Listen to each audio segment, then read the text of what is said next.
Rasul SAW beliau mengatakan innama bu'ithu mu'allima. Aku diutus oleh Allah untuk mengajarkan ilmu. Dalam riwayat lain beliau mengatakan innama bu'ithu liutamima makarimal akhlak. Aku diutus oleh Allah untuk menyempurnakan akhlak manusia. Dan tidak akan sempurna akhlak ini kecuali dengan ilmu yang di dalamnya menimbulkan rasa takut kepada Allah Subhanahu wa Ta'ala. Nah, di sini diriwayatkan cerita tentang yang tanpa beribadah tanpa ilmu. Seperti kemarin disampaikan orang yang beribadah 60 tahun sholat tanpa wudhu yang benar. Artinya salah satu rukun wudhu nggak dijalanin. Berkeyakinan itu sunnah selama 60 tahun. Maka setelah tahu, dia diingatkan sama gurunya, diingatkan sama orang alimnya, ibadahmu yang 60 tahun itu dikodok, dari sekarang kau harus wajib kodok. Begitu pula di sini diterangkan. Nah, itu cerita ini cerita yang sedikit menggugah. Diceritakan dakhala rajulun qaryah. Ada seorang yang masuk ke satu desa. Nah, dia masuk ke dalam desa itu dengan, kalau diceritakan dalam pernah yang terjadi sama Sayyidina Walid, beliau pernah nganter abah saya Habib Abdurrahman bin Zain, pernah masuk ke satu daerah Badui. Abah pakaiannya seperti pakai orang-orang Badui, asal-asalan itu kumel. Nah, yang diantar sama abah salah seorang tamu, dan dia ini memang nggak punya ilmu, tapi pakaiannya rapi, bersih, pakaian yang kelihatan hayah seperti orang alim, seperti gambaran seorang yang alim. Maka saat datang ke desa itu, maka dianggap ini orang alim, pintar nih.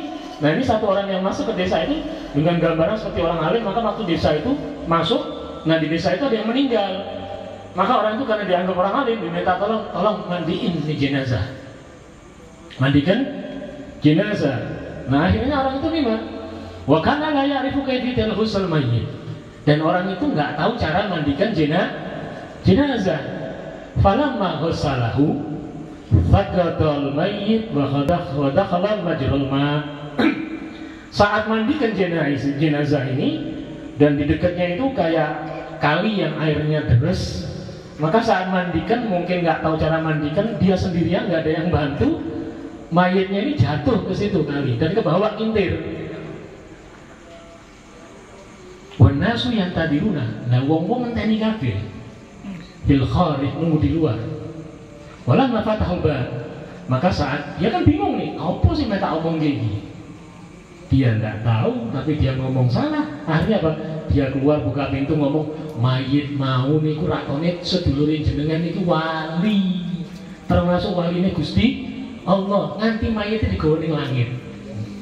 Ya padahal si mayit ini kintir ke bawah air, dia ngomong apa? Ini wali min auliyaillah, mayitnya sampai dibawa ke langit sama malaikat. Artinya mana malaikat hilang, mayitnya hilang. Ini wis gak ngapusi, gak ngerti ilmu, dosane akeh sing dilakoni.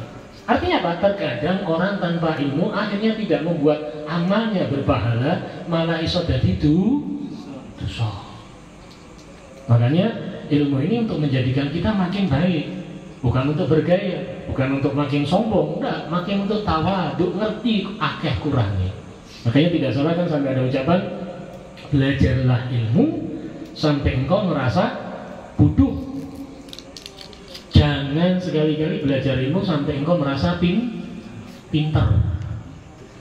Tapi kalau merasa bodoh akan merasa makin kurang. Cari ilmu terus, merasa kurang. Akhirnya setiap orang dianggap, oh dia orang ini, mungkin yang saya temui orang alim, saya yang kurang, saya harus belajar, saya banyak kekurangannya. Sehingga dia menyangka dirinya kurang, orang lain pintar, dia akhirnya timbulnya tawadhu, merendahkan hati, orang sombong.